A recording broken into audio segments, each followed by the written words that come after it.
Hi ಎಲ್ರಿಗೂ ನಮಸ್ಕಾರ, welcome back to my channel. ಇವತ್ತಿನ ವಿಡಿಯೋ ನಿಮ್ಗೆಲ್ರಿಗೂ ಖಂಡಿತವಾಗ್ಲೂ ಇಷ್ಟ ಆಗುತ್ತೆ ಅಂತ ಅಂದ್ಕೊಳ್ತೀನಿ. ಇಷ್ಟ ಆದರೆ ಪ್ಲೀಸ್ ಒಂದು ಲೈಕ್ ಮಾಡಿ. ಹಾಗೆ ಇನ್ನೂ ಯಾರಾದರೂ ನನ್ನ ಚಾನಲ್ನ ಸಬ್ಸ್ಕ್ರೈಬ್ ಮಾಡ್ಕೊಂಡಿಲ್ಲ ಅಂದರೆ ಮರೀದೆ ಸಬ್ಸ್ಕ್ರೈಬ್ ಮಾಡಿಕೊಂಡು ಪಕ್ಕದಲ್ಲಿರೋ ಬೆಲ್ಲೈಕನ್ನ ಕ್ಲಿಕ್ ಮಾಡಿ. ಇದರಿಂದ ನನಗೆ ಯಾವುದೇ ಹೊಸ ವಿಡಿಯೋ ಹಾಕಿದ್ರೂ ನೋಟಿಫಿಕೇಶನ್ ಬರುತ್ತೆ ಆ್ಯಂಡ್ ಕೂಡಲೇ ನೀವು ಆ ವಿಡಿಯೋನ ನೋಡ್ಬೋದು. ಸೊ ನೋಡ್ತಾ ಇರ್ಬೋದು, ಇವತ್ತು ನಾವು ಬಂದಿದ್ದೀವಿ ಗೋಲ್ಡ್ ಶಾಪಿಂಗಿಗೆ. ಸೊ ಬಿಕಾಸ್ ನನಗೆ ಎಷ್ಟೊಂದು ದಿನದಿಂದ ಈ ಚಾನ್ಬಾಲಿ ಇಯರಿಂಗ್ಸ್ ಬರುತ್ತೆ ಅಲ್ಲ, ಆ ಥರ ಇಯರಿಂಗ್ಸ್ ತೊಗೊಳ್ಬೇಕು ಅಂತ ಇತ್ತು. ಸೊ ಇವತ್ತು ನೋಡೋಣ ಅಂತ ಹೇಳಿ ಬಂದ್ವಿ. ಆ್ಯಂಡ್ ಈ ಒಂದು ಶಾಪು ರೀಸೆಂಟಾಗಿ ನನ್ನ most favourite gold shopping shop ಆಗಿದೆ. ಬಿಕಾಸ್ ಇಲ್ಲಿ ಲೈಟ್ ವೆಯ್ಟ್ ಕಲೆಕ್ಷನ್ಸು ಮತ್ತು ಜ್ಯುವೆಲ್ರಿ ಕಲೆಕ್ಷನ್ಸ್ ಎಲ್ಲ ಡೀಟೇಲಿಂಗ್ ಎಲ್ಲ ಸಕ್ಕತ್ತಾಗಿರುತ್ತೆ. ಆ್ಯಂಡ್ ಎಸ್ಪೆಷಲಿ ಲೈಟ್ ವೆಯ್ಟ್ ಜ್ಯುವೆಲ್ಸಲ್ಲಿ ಆಪ್ಷನ್ಸ್ ತುಂಬ ಇರುತ್ತೆ ಇಲ್ಲಿ. ಎಷ್ಟೋ ಶಾಪ್ಗಳಲ್ಲಿ ಲೈಟ್ ವೆಯ್ಟ್ ಜ್ಯುವೆಲ್ಸೇ ಕಮ್ಮಿ ಇರುತ್ತೆ ಆಪ್ಷನ್ಸು. ಆರ್ಡರ್ ಪ್ಲೇಸ್ ಮಾಡಿ ಮಾಡಿಕೊಡ್ತೀವಿ ಅಂತ ಹೇಳ್ತಾರೆ, ಬಟ್ ನಾವು ಯಾವುದೇ ಜ್ಯುವೆಲ್ರಿ ಆಗಲಿ ರೆಡಿ ನೋಡಿ ತೊಗೊಳ್ಳೋ ಅಷ್ಟು ಸ್ಯಾಟಿಸ್ಫ್ಯಾಕ್ಷನ್ನು ಈ ಆರ್ಡರ್ ಪ್ಲೇಸ್ ಮಾಡಿ ಸೇಮ್ ಟು ಸೇಮ್ ಬರೋದೇ ಇಲ್ಲ. ಬಿಕಾಸ್ ನಾನು ಒಂದಷ್ಟು ಆರ್ಡರ್ ಪ್ಲೇಸ್ ಮಾಡಿ ಟ್ರೈ ಮಾಡಿ ನೋಡಿದ್ದೀನಿ, ಬಟ್ ಸೇಮ್ ಟು ಸೇಮ್ ಬರೋದೇ ಇಲ್ಲ. ಏನಾದರೂ ಡಿಫ್ರೆನ್ಸ್ ಬಂದೇ ಬರುತ್ತೆ. ಹಾಗಾಗಿ ನನ್ನ ಪ್ರಕಾರ ಯಾವುದಾದ್ರೂ ನಾನು ಫಾಲೋ ಮಾಡೋದು ನೋಡಿನೇ ನಾನು ರೆಡಿನೇ ತೊಗೊಳ್ಳೋಕ್ಕೆ ಪ್ರಿಫರ್ ಮಾಡ್ತೀನಿ. ಹಾಗೆ ಇವತ್ತು ನನಗೆ ಬೇಕಾಗಿದ್ದಂಥ ಡಿಸೈನ್ ಓಲೆ ಅಂತೂ ಸಿಕ್ತು, ಬಟ್ ಅದರೊಟ್ಟಿಗೆ ಚೋಕರ್ ಕೂಡ ನೋಡ್ತಾ ಇದ್ದೆ. ಸೊ ಇಲ್ಲಿ ನೋಡ್ತಾ ಇದ್ದೀರಲ್ಲ ನಾನು ವೇರ್ ಮಾಡಿದ್ದು ಚೋಕರು, ಇದು ಬೀಟ್ಸ್ ಎಲ್ಲ ಇತ್ತು ಆ್ಯಂಡ್ ಮಿಡಲಲ್ಲಿ ಪೆಂಡೆಂಟ್ ಇದೆ ಅಲ್ವಾ, ಅದು ಗೋಲ್ಡು. ಸೊ ಬೀಟ್ಸ್ ಎಲ್ಲ ಲೆಸ್ ಆಗಿ ಗೋಲ್ಡ್ ಮಾತ್ರ ವ್ಯಾಲ್ಯೂ ಆಗುತ್ತೆ. ಅದು ತುಂಬಾ ಚೆನ್ನಾಗಿ ಕಾಣಿಸ್ತಾ ಇತ್ತು, ಎರಡಕ್ಕೂ ಮ್ಯಾಚ್ ಆಗ್ತಾ ಇತ್ತು ಕೂಡ. ಹಾಗಾಗಿ ಅದು ಒಂದು ಟ್ರೈ ಮಾಡಿದೆ. ಆ್ಯಂಡ್ ರೀಸೆಂಟಾಗಿ ನಾನು ಹೇಳ್ದಂಗೆ ಒಂದಷ್ಟು ಜ್ಯುವೆಲ್ಸ್ ಎಲ್ಲ ಇಲ್ಲೇ ರೀಸೆಂಟಾಗಿ ಬೈ ಮಾಡ್ತಾ ಇರೋದ್ರಿಂದ ಅವರು ಅಷ್ಟೇ ಮೇಡಮ್ ಟ್ರೈ ಮಾಡಿ ಅಂತ ತುಂಬಾ ಆಪ್ಷನ್ಸ್ ತೋರಿಸ್ತಾ ಇದ್ರು. ಆ್ಯಂಡ್ ನೆಕ್ಲೆಸ್ ಕೂಡ ನೋಡ್ತಾ ಇದ್ದೆ ನಾನು. ನೆಕ್ಲೆಸ್ಸು ಎಲ್ಲ ಆಪ್ಷನ್ಸ್ ಚೆನ್ನಾಗಿತ್ತು. ಆ್ಯಂಡ್ ನಾನು ಇಲ್ಲಿ ಒಂದು ಟ್ರೈ ಮಾಡಿ ತೋರಿಸ್ತೀನಿ. ಆ ನೆಕ್ಲೆಸ್ಸು ಆ್ಯಂಡ್ ನಾನು ಸೆಲೆಕ್ಟ್ ಮಾಡಿದಂಥ ಇಯರಿಂಗಿಗೆ ತುಂಬಾ ಚೆನ್ನಾಗಿ ಸೂಟ್ ಆಗ್ತಾಯಿತ್ತು. ಸಖತ್ ಇಷ್ಟ ಆಯಿತು ನನಗೆ. ಸೊ ನಾನು ಒಂದು ಪಿಕ್ನ ಕೂಡ ತೋರಿಸ್ತೀನಿ ಆ ನೆಕ್ಲೆಸ್ ಹೇಗಿತ್ತು ಅಂತ ಹೇಳಿಬಿಟ್ಟು. ಸೊ ನೋಡೋಣ, ಕಮ್ಮಿಂಗ್ ಡೇಸಲ್ಲಿ ಪ್ಲ್ಯಾನ್ ಇದೆ. ಸೊ ತೊಗೊಂಡಾಗ ನಾನು ಅಪ್ಡೇಟ್ ಮಾಡ್ತೀನಿ ಅದನ್ನು ನಿಮಗೆ. ಸೊ ಇಲ್ಲಿ ನೋಡ್ತಾ ಇದ್ದೀರಾ ಅಲ್ವಾ, ಇದೇ ನೆಕ್ಲೆಸ್ಸು. ಬಟ್ ಸ್ಟೋನ್ಸ್ ಎಲ್ಲ ಸ್ವಲ್ಪ ಜಾಸ್ತಿ ಇದೆ ಅಂತ ಅನ್ನಿಸ್ತು. ಬಟ್ ನೋಡಿ, ನಾನು 2 ಸೆಟ್ ವೇರ್ ಮಾಡಿದಾಗ ಎಷ್ಟು ಚೆನ್ನಾಗಿ ಕಾಣಿಸ್ತಾ ಇತ್ತು ಅಂತ ಹೇಳಿಬಿಟ್ಟು. ಸೊ ನಾನು ಓಲೆನ ತೊಗೊಂಡು ಮನೆಗೆ ಬಂದ್ವಿ. ಇದು ನೆಕ್ಸ್ಟ್ ಡೇ ಮಾರ್ನಿಂಗ್ ವ್ಲಾಗ್ನ ಕಂಟಿನ್ಯೂ ಮಾಡ್ತಾ ಇದ್ದೀನಿ. ಸೊ ನಿಮಗೇನಾದರೂ ಆ ಓಲೆದು ಡಿಸೈನ್ ಬೇಕು ಅಂದರೆ ನನಗೆ ಕಾಮೆಂಟ್ ಸೆಕ್ಷನಲ್ಲಿ ತಿಳಿಸಿ, ನಾನು ಕಮ್ಮಿಂಗ್ ವ್ಲಾಗ್ಸಲ್ಲಿ ಶೇರ್ ಮಾಡ್ಕೊಳ್ತೀನಿ. ಹಾಗೆ ಇವತ್ತು ಬೆಳಗ್ಗೆ ಆ್ಯಸ್ ಯೂಶ್ವಲ್ ನನ್ನ ಮಗನಿಗೆ ಸ್ಕೂಲ್ಗೆ ರೆಡಿ ಮಾಡಿ ಕಳಿಸಿದಾಯಿತು. ನಮಗೆ ಬೆಳಗ್ಗೆ ಇದ್ದರೆ ದೊಡ್ಡ ಹೆಕ್ಟಿಕ್ ಅಂತ ಅನ್ಸೋದು ಅವನ್ನ ಸ್ಕೂಲಿಗೆ ಕಳಿಸೋದು. ಬಿಕಾಸ್ ನಾವು ಅವನ್ನ ಈ ವರ್ಷ ಸ್ಕೂಲಿಗೆ ಸೇರಿಸಿರೋದ್ರಿಂದ ಸ್ಟಿಲ್ ಎಲ್ಲನೂ ಒಂಥರ ಹೊಸದು ಅಂತ ಫೀಲ್ ಆಗುತ್ತೆ ನಮಗೆ.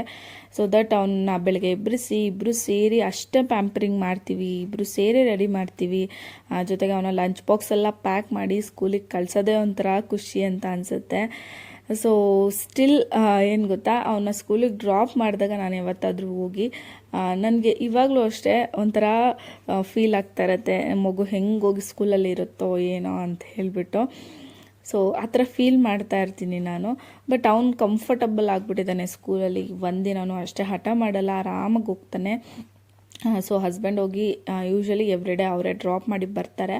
ಅದಾದಮೇಲೆ ನಮಗೇನು ಬ್ರೇಕ್ಫಾಸ್ಟ್ ಮಾಡೋದು ಅಂತೇಳಿ ಡಿಸೈಡ್ ಮಾಡಿ ಇಬ್ಬರು ಸೇರಿ ಬ್ರೇಕ್ಫಾಸ್ಟ್ ಮಾಡ್ತೀವಿ. ಹಸ್ಬೆಂಡ್ ಎಲ್ಲನೂ ಚಾಪ್ ಮಾಡಿ ಕೊಡ್ತಾರೆ, ನಾನು ಇನ್ನೊಂದು ಕಡೆ ಒಗ್ಗರಣೆ ಮಾಡ್ಕೊಳ್ತಾ ಇರ್ತೀನಿ. ಸೊ ದಟ್ ಕಿಚನಲ್ಲೇ ಜಾಸ್ತಿ ಟೈಮ್ನ ಸ್ಪೆಂಡ್ ಮಾಡ್ತಾ ಇದ್ದೀವಿ ಅಂತ ಕೂಡ ಅನಿಸಲ್ಲ, ಕ್ವಿಕ್ಕಾಗಿ ಕೂಡ ಆಗೋಗ್ಬಿಡತ್ತೆ. ಸೊ ಒಂದು ಕಡೆ ಏನೇನು ಬೇಕು ಅಂತ ಹೇಳ್ಬಿಟ್ಟು ಅವರು ಒಂದೊಂದಾಗಿ ಹೆಚ್ಕೊಡ್ತಾ ಇದ್ರೆ ನಾನು ಇನ್ನೊಂದು ಕಡೆ ಒಗ್ಗರಣೆ ಮಾಡ್ಕೊಬೋದು. ಸೊ ದಟ್ ನಾವಿಬ್ಬರು ಟೈಮ್ನ ಕೂಡ ಜೊತೆಗೆ ಸ್ಪೆಂಡ್ ಮಾಡ್ದಂಗೆ ಕೂಡ ಅಂತ ಅನಿಸುತ್ತೆ. ಇದನ್ನು ನಾವು ಫಸ್ಟಿಂದನೂ ಅಷ್ಟೇ ಫಾಲೋ ಮಾಡ್ಕೊಂಡು ಬಂದಿದ್ದೀವಿ. ಸೊ ನಮಗೆ ಒಂಥರ ಸ್ಯಾಟಿಸ್ಫ್ಯಾಕ್ಷನ್ ಬೆಳಗ್ಗೆ ಇಬ್ಬರು ಸೇರಿ ಬ್ರೇಕ್ಫಾಸ್ಟ್ ಮಾಡೋದ್ರಿಂದ. ಇವಾಗ ಎಲ್ಲ ಚಾಪ್ ಮಾಡಿಕೊಟ್ಟು ಫ್ರೆಶ್ ಅಪ್ ಆಗೋಕ್ಕೆ ಹೋದ್ರು ಹಸ್ಬೆಂಡು. ನಾನು ಇನ್ನೊಂದು ಕಡೆ ಎಲ್ಲನೂ ರೆಡಿ ಮಾಡ್ಕೊಳ್ತೀನಿ. ಅವ್ರು ಬರೋಷ್ಟರಲ್ಲಿ ಬ್ರೇಕ್ಫಾಸ್ಟ್ ರೆಡಿಯಾಗಿ ಹೋಗ್ಬಿಡತ್ತೆ. ಸೊ ದಟ್ ಹಿಂಗಿರುತ್ತೆ ನಮ್ಮ ಒಂದು ಮಾರ್ನಿಂಗ್ ಸ್ಮಾಲ್ ರೊಟೀನ್ ಇದು. ಹಾಗೆ ಮಾರ್ನಿಂಗಲ್ಲಿ ನನ್ನ ಮಗನ ಹೇಗೆ ಸ್ಕೂಲ್ಗೆ ರೆಡಿ ಮಾಡಿ ಕಳಿಸ್ತೀವಿ ಅನ್ನೋದು ಒಂದು ವಿಡಿಯೋನ ಕ್ರಿಯೇಟ್ ಮಾಡಿ ಮೆಮೊರಿ ಥರ ಇಟ್ಕೊಳ್ಬೇಕು ಅನ್ನೋದು ನನಗೆ ಒಂದು ಆಸೆ ಇದೆ. ಸೊ ಅದನ್ನು ಅಷ್ಟೇ ಆದಷ್ಟು ಬೇಗ ನಿಮ್ಮ ಜೊತೆ ಕೂಡ ನಾನು ಶೇರ್ ಮಾಡ್ಕೊಳ್ತೀನಿ. ಆ್ಯಂಡ್ ಇವಾಗ ಒಂದು ಕಡೆ ಒಗ್ಗರಣೆ ಎಲ್ಲ ಮಾಡ್ಕೊಳ್ತಾ ಇದ್ದೆ. ಹಾಗೆ ಅದು ಸ್ವಲ್ಪ ಟೈಮ್ ಹಿಡಿಯುತ್ತೆ ಅಂತ ಹೇಳಿಬಿಟ್ಟು ನಾನು ಇನ್ನೊಂದು ಕಡೆ ತೊಳೆದಿಟ್ಟಿರೋ ಪಾತ್ರೆ ಎಲ್ಲ ಇತ್ತಲ್ವ ಅದೆಲ್ಲ ಸಾರ್ಟ್ ಔಟ್ ಮಾಡ್ಕೊಳ್ತಾ ಇದ್ದೆ ಅದಾದ್ರ ಜಾಗದಲ್ಲಿ. ಆ್ಯಂಡ್ ಪಾತ್ರೆ ತೊಳೆಯೋದು ದೊಡ್ಡ ವಿಷಯ ಅಲ್ಲ, ಎಲ್ಲದೂ ಅದಾದ್ರ ಕಡೆ ಇಡೋದಿದೆಯಲ್ಲ, ಸಾರ್ಟ್ ಮಾಡ್ಕೊಳ್ಳೋದು ಸ್ವಲ್ಪ ಕಷ್ಟ ಅಂತಲೇ ಅನಿಸುತ್ತೆ ನನಗೆ. ಸೊ ಬಟ್ ಏನು ಮಾಡೋಕ್ಕಾಗಲ್ಲ, ಹಾಗೆ ಎಲ್ಲ ಬಿಟ್ಕೊಂಡ್ರೆ ಎಲ್ಲ ಒಂದೇ ಸಲ ಡಂಪ್ ಆಗಿಬಿಡತ್ತೆ. ಸೊ ಹಾಗಾಗಿ ಆ್ಯಂಡ್ ಪ್ರೀವಿಯಸ್ ಡೇ ನಾನು ಇಡ್ಲಿ ಮಾಡಿದ್ದೆ. ಸೊ ಇಡ್ಲಿ ಮಾಡಿದ್ದಿನ ಅಂತೂ ಪಾತ್ರೆ ಜಾಸ್ತಿನೇ ಅಂತ ಅನಿಸುತ್ತೆ. ಸೊ ಹಾಗಾಗಿ ಎಲ್ಲ ಫಸ್ಟು ಇಡ್ಲಿ ಪಾತ್ರೆ ಎತ್ತಿಟ್ಕೊಂಡ್ಬಿಟ್ರೆ ಸ್ಪೇಸ್ ಸ್ವಲ್ಪ ಸಫಿಷಿಯೆಂಟ್ ಅಂತ ಅನಿಸುತ್ತೆ. ಹಾಗಾಗಿ ಎಲ್ಲನೂ ಅಲ್ಲಲ್ಲೇ ಸಾರ್ಟ್ ಮಾಡ್ಕೊಳ್ತಾ ಇದ್ದೆ. ಅಷ್ಟೆಲ್ಲ ಹಸ್ಬೆಂಡ್ ಕೂಡ ಫ್ರೆಶ್ ಅಪ್ ಆಗಿ ಬಂದರು. ಬಂದಮೇಲೆ ನಮ್ಮದು ಮಾರ್ನಿಂಗ್ ಒಂದು ರುಟೀನ್ ಇದೆ. ಏನು ಅಂತ ಹೇಳಿದ್ರೆ ಮಾರ್ನಿಂಗ್ ಎಂಟಿ ಸ್ಟಮಕ್ಗೆ ನಾವು ಪಪಾಯನ ತೊಗೊಂಡ್ರೆ ಸೊ ಅದು ವೆಯ್ಟ್ ಲಾಸ್ಗೆ ಕೂಡ ಹೆಲ್ಪ್ ಆಗುತ್ತೆ ಆ್ಯಂಡ್ ಏನು ಹೆಲ್ತ್ಗೂ ಕೂಡ ತುಂಬಾ ಒಳ್ಳೆಯದು. ಸೊ ಹಾಗಾಗಿ ನಾವು ಅದನ್ನೊಂದು ಫಾಲೋ ಮಾಡ್ತೀವಿ. ಹಾಗಾಗಿ ಇವಾಗ ಪಪ್ಪಾಯ ಎಲ್ಲ ಚಾಪ್ ಮಾಡಿ ಕೊಡ್ತಾ ಇದ್ದಾರೆ.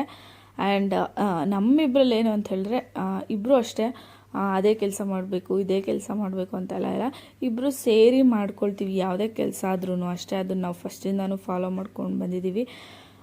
ಸೊ ಯಾರು ಏನು ಅಂದ್ಕೊಂಡ್ರೂ ಪರವಾಗಿಲ್ಲ, ಬಟ್ ನಾವು ನಮ್ಮ ಲೈಫಲ್ಲಿ ಹೆಂಗೆ ಯಾವುದನ್ನು ಫಾಲೋ ಮಾಡ್ಕೊಂಡು ಬಂದಿದ್ದೀವಿ ಅದನ್ನು ಹಾಗೆ ನಾವು ಫಾಲೋ ಮಾಡ್ತಾ ಇರ್ತೀವಿ ಕೂಡ. ಸೊ ನಮ್ಗೆ ಅದರಲ್ಲಿ ತುಂಬಾ ಸ್ಯಾಟಿಸ್ಫ್ಯಾಕ್ಷನ್ ಇದೆ. ಹಾಗಾಗಿ ಆ್ಯಂಡ್ ಇವಾಗ ಬ್ರೇಕ್ಫಾಸ್ಟ್ ಎಲ್ಲ ರೆಡಿ ಆಯಿತು. ಹಸ್ಬೆಂಡಿಗೆ ಕೊಡಬೇಕು, ಇವತ್ತು ಲಂಚ್ ಬಾಕ್ಸ್ ಬೇಡ ಅಂತ ಹೇಳಿದ್ರು. ಹಾಗಾಗಿ ಲೈಟಾಗಿ ಇವತ್ತು ಚಿತ್ರಾನ್ನ ಮಾಡಿದೆ. ಹಾಗೆ ವಿಡಿಯೋನ ಕಂಪ್ಲೀಟಾಗಿ ನೋಡಿ. ಸೊ ಇಷ್ಟ ಆದರೆ ಪ್ಲೀಸ್ ಲೈಕ್ ಮಾಡಿ, ಸೊ ದಟ್ ನಮಗೂ ಗೊತ್ತಾಗುತ್ತೆ ನಿಮ್ಗೆ ಯಾವ ಥರ ವ್ಲಾಗ್ಸ್ ಇಷ್ಟ ಆಗ್ತಿದೆ ಅಂತ ಹೇಳಿಬಿಟ್ಟು. ಸೊ ದಟ್ ನಾವು ಆ ಥರ ವ್ಲಾಗ್ನ ಮಾಡೋಕ್ಕೆ ಇನ್ನೂ ಜಾಸ್ತಿ ಎಫರ್ಟ್ ಹಾಕಿ ಮಾಡೋಕ್ಕೆ ನಾನು ಕೂಡ ಟ್ರೈ ಮಾಡ್ತೀನಿ. ಆ್ಯಂಡ್ ಇವಾಗ ಎಲ್ಲ ರೆಡಿ ಆದಮೇಲೆ ನಂದು ಒಂದು ಹ್ಯಾಬಿಟ್ ಅಂದರೆ ನನಗೆ ಯಾವುದೇ ಒಂದು ಅಡುಗೆ ಮಾಡಿದ್ರು ಅಷ್ಟೇ ನನಗೆ ಟೇಸ್ಟ್ ನೋಡೋಕ್ಕೆ ಇಷ್ಟ ಆಗಲ್ಲ. ಸೊ ಯಾರಿದ್ರೆ ಅವ್ರನ್ನ ಕರೆದು ಟೇಸ್ಟ್ ನೋಡಿ ಅಂತ ಹೇಳ್ತೀನಿ. ನಂಗೆ ಅದೇನೋ ಗೊತ್ತಿಲ್ಲ, ಇಷ್ಟ ಆಗಲ್ಲ ಟೇಸ್ಟ್ ನೋಡೋಕ್ಕೆ. ಬೇರೆಯವ್ರನ್ನ ಕರೆದಿನೇ ಹೇಳ್ತೀನಿ ಟೇಸ್ಟ್ ನೋಡಿ ಅಂತ ಹೇಳಿಬಿಟ್ಟು. ಆ್ಯಂಡ್ ಇವಾಗ ಫೈನಲ್ಗಿ ಬ್ರೇಕ್ಫಾಸ್ಟ್ ಎಲ್ಲ ಹಾಕ್ಕೊಡ್ತಾ ಇದ್ದೀನಿ ವಿತ್ ಪಪಾಯ. ಆ್ಯಂಡ್ ಅದಾದಮೇಲೆ ಇನ್ನು ಮಧ್ಯಾಹ್ನದ್ದು ಲಂಚ್ಗೆ ಮಗ ಬರೋಷ್ಟರಲ್ಲಿ ಲಂಚ್ ಕೂಡ ರೆಡಿ ಮಾಡಬೇಕಲ್ವ. ಹಾಗಾಗಿ ಇವತ್ತು ಸೊಪ್ಪು ತೊಗೊಂಡು ಬಂದು ಹಿಂದಿನ ದಿನವೇ ಎಲ್ಲ ಬಿಡಿಸಿಟ್ಕೊಂಡಿದ್ದೆ. ನಾನು ಸೊಪ್ಪೆಲ್ಲ ತಂದಿದ್ದ ದಿನವೇ ಎಲ್ಲ ಕ್ಲೀನ್ ಮಾಡಿ ಫ್ರಿಜ್ಗೆ ಇಟ್ಕೊಂಡ್ಬಿಡ್ತೀನಿ. ಸೊ ದಟ್ ಎಲ್ಲ ಅದು ಸೊಪ್ಪನ್ನ ಸ್ವಲ್ಪ ನೀರೆಲ್ಲ ಹಾಕಿ ನೆನೆಯೋಕ್ಕಿಟ್ರೆ ಮಣ್ಣೆಲ್ಲ ನೀಟಾಗಿ ಬಿಡುತ್ತೆ ಅಂತ ಹೇಳ್ಬಿಟ್ಟು ಇವಾಗ ಸೊಪ್ಪನ್ನ ನೆನೆಸೋಣ ಅಂತೇಳ್ಬಿಟ್ಟು ಸೊಪ್ಪನ್ನ ತೊಗೊಂಡು ಬಂದೆ. ಸೊ ಈಗಿತ್ತು ನನ್ನ ಗೋಲ್ಡ್ ಶಾಪಿಂಗ್ ಜೊತೆಗೆ ಒಂದು ಸ್ಮಾಲ್ ಮಾರ್ನಿಂಗ್ ರೊಟೀನ್. ಹೋಪ್ ಈ ವಿಡಿಯೋ ನಿಮ್ಗೆ ಇಷ್ಟ ಆಯಿತು ಅಂತ. ಸೊ ನಿಮ್ಮ ಒಪಿನಿಯನ್ನ ಕೂಡ ಕಾಮೆಂಟ್ ಸೆಕ್ಷನಲ್ಲಿ ತಿಳಿಸಿ, ಸೊ ದಟ್ ನನಗೆ ಕೂಡ ಖುಷಿ ಆಗುತ್ತೆ. ಜೊತೆಗೆ ಇನ್ನೂ ಒಂದಷ್ಟು ವ್ಲಾಗ್ನ ಮಾಡೋಕ್ಕೆ ಮೋಟಿವೇಶನ್ ಸಿಕ್ದಂಗೆ ಆಗುತ್ತೆ. And that's all today's video. ನಾನು ಆದಷ್ಟು ಬೇಗ ಇನ್ನೊಂದು ಹೊಸ ವಿಡಿಯೋದಲ್ಲಿ ಸಿಗ್ತೀನಿ. ಅಲ್ಲಿವರೆಗೂ ಯಾರೆಲ್ಲ ಈ ವಿಡಿಯೋ ನೋಡ್ತಿದ್ದೀರಾ ಎಲ್ರಿಗೂ thank you so much. Bye. Thanks for watching.